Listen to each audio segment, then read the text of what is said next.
Hello children, welcome to today's class. We are going to continue the lesson New Kings and Kingdoms.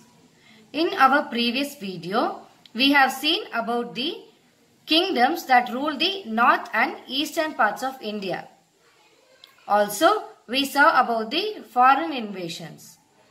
Now, in this video, we are going to continue with the lesson with the topics Kingdoms of the Deccan and the southern parts of India. Moving on to the topics. While the kingdoms of the north were struggling to fight against the foreign invasions, the southern part of India were not much affected because the southern parts of India were surrounded by water bodies. That water bodies prevented the entry of enemies into southern parts of India. So, the southern part of India were free from those foreign invasions or trouble from the enemies. Thus, South India experienced growth both culturally and economically.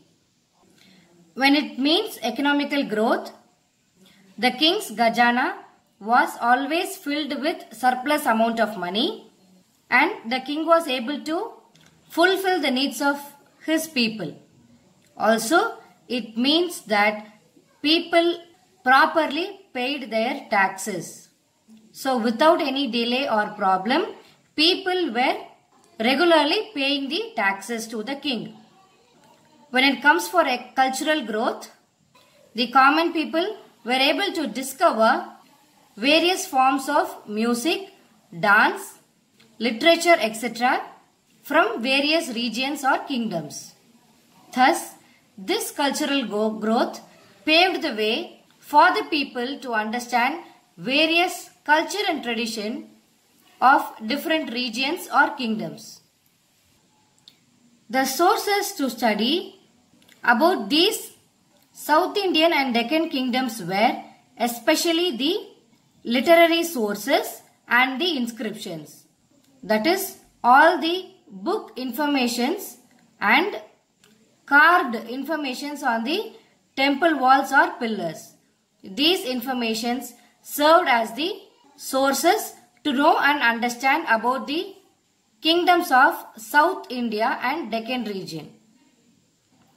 The main kingdoms were Rashtrakutas, Chalukyas, Pallavas, Cholas, Cheras and Pandyas. The Rashtrakutas. The Rashtrakutas ruled over larger parts of southern, central and northern India. The Rashtrakutas ruled between 8th and 10th centuries Common Era. The Rashtrakutas came to power under the ruler or under the leadership of Dandi Durga. Dandi Durga was the name of the ruler. It means he established the Rashtrakuta dynasty. Krishna I succeeded Dandi Durga.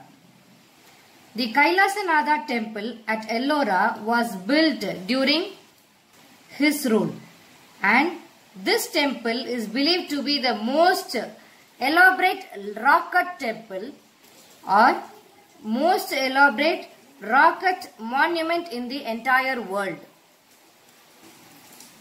Dhruva Dharavarsha was one of the later Rashtrakuta rulers. He extended their kingdoms.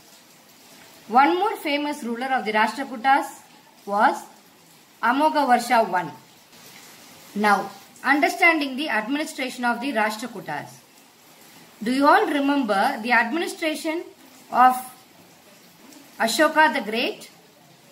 Similarly, Rashtrakutas were also administering their kingdoms in a well-organized manner. The kingdom was categorized into mandala or rashtras. Rashtras means region. The rashtra was ruled by the Rashtrapati. Rashtrapati refers to the emperor. The regions were divided into districts. The districts were called as Vishaya, which were under the control of Vishayapati. Vishayapati means the person who is in charge of the region called as Vishaya. Vishaya is a generic term. The Vishaya were divided into Nadu, which were under the control of Nadu Gowda. Further divisions were into village, which were administered by the Gramapati. The Nadu were divided furtherly into Grama, it means village, and the Grama was under the control of Gramapati. After 200 years, the might of Rashtrakutas were broken by the Chalukyas. Thank you.